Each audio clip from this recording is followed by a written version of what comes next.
ప్రభు యొక్క ఘనమైన నామాన్ని బట్టి ప్రతి ఒక్కరికి శుభాలు తెలియజేస్తూ ఉన్నాను. గలతీలు రాసిన పత్రిక 5వ అధ్యాయము 13వ వచనం. సహోదరులారా, మీరు స్వతంత్రులుగా ఉండుటకు పిలువబడితిరి.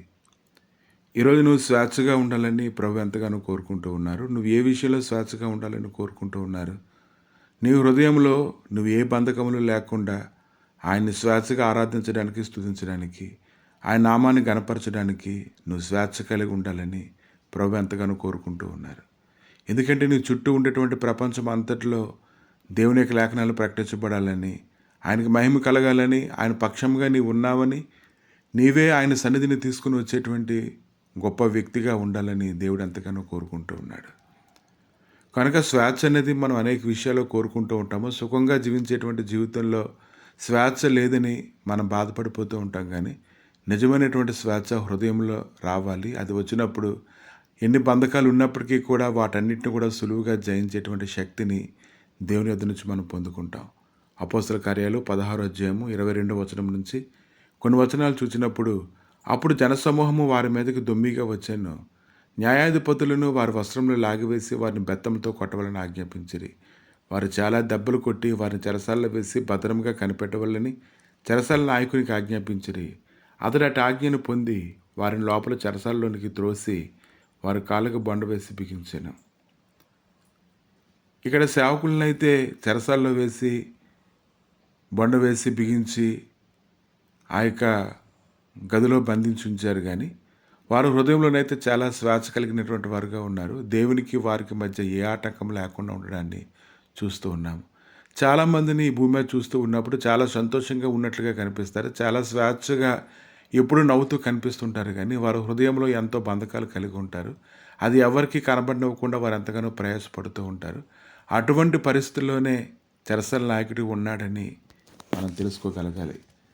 చెరసాల లోపలైతే అపోస్తలుడైనటువంటి పౌలు ఉన్నాడు. కానీ చెరసాల బయట అయితే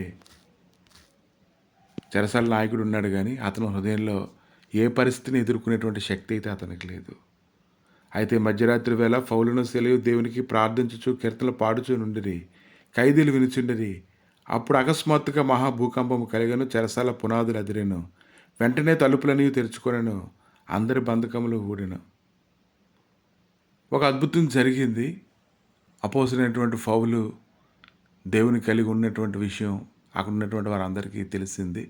అతడు దేవునితో ఎటువంటి అన్యోన్యమైనటువంటి సహవాసం చేస్తున్నాడో చెరసాలలో ఉన్నటువంటి వారందరూ కూడా చూడగలిగారు. అప్పుడు చెరసాల నాయకుడు మేలుకొని చెరసాల తలుపులన్నీ తెరిచినట్టు చూసి ఖైదీలు పారిపోయారు అనుకొని కత్తి చూసి తను చంపుకొని పోయాను. అప్పుడు పౌలు, నీవు ఏ హాని చేసుకుని వద్దు, మేమందరం ఇక్కడనే ఉన్నామని బిగ్గరగా చెప్పాను. అతడి దీపం తమ్మని చెప్పి లోపలికి వచ్చి వణుకుచు పౌలుకును శీలకును సాగిలపడి వారిని వెలుపలకు తీసుకొని వచ్చి, అయ్యలారా, రక్షణ పొందుటకు నేనేమి చేయవలనన్ను.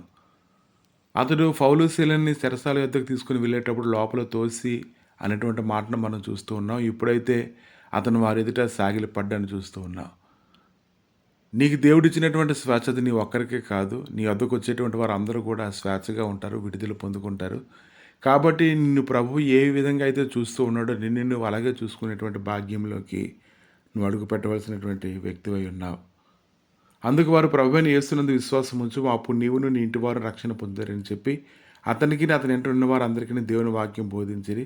ఆ రాత్రి గడియలోనే అతడు వారిని తీసుకుని వచ్చి వారి గాయములు కడిగిన. వెంటనే అతడును అతని ఇంటి వారందరూ బాప్తిసం పొందిరి. ఎంత గొప్ప విడుదల కలిగిందంటే, ఈరోజు స్వేచ్ఛగా ఉన్నవారికి, స్వేచ్ఛగా ఉన్నామనుకొని బంధకంలో ఉన్నటువంటి వారికి ఎటువంటి తేడా ఉందనేది మనకి సులువుగా తెలుస్తూ ఉంది. కాబట్టి దినాన ఈరోజు ఏ బలహీనత కానీ, బంధకము కానీ, ఒక కీడి కానీ అది నీ మీద పెత్తనం చేయలేదు. కానీ నువ్వు ఆయనతో అన్యోన్యమైనటువంటి సాహసం చేయడానికి ఈరోజు కానీ ఇష్టపడినట్లయితే అది ఏదైనప్పటికీ కూడా నిన్ను బంధించి ఉంచలేదని నువ్వు తెలుసుకోగలగాలి.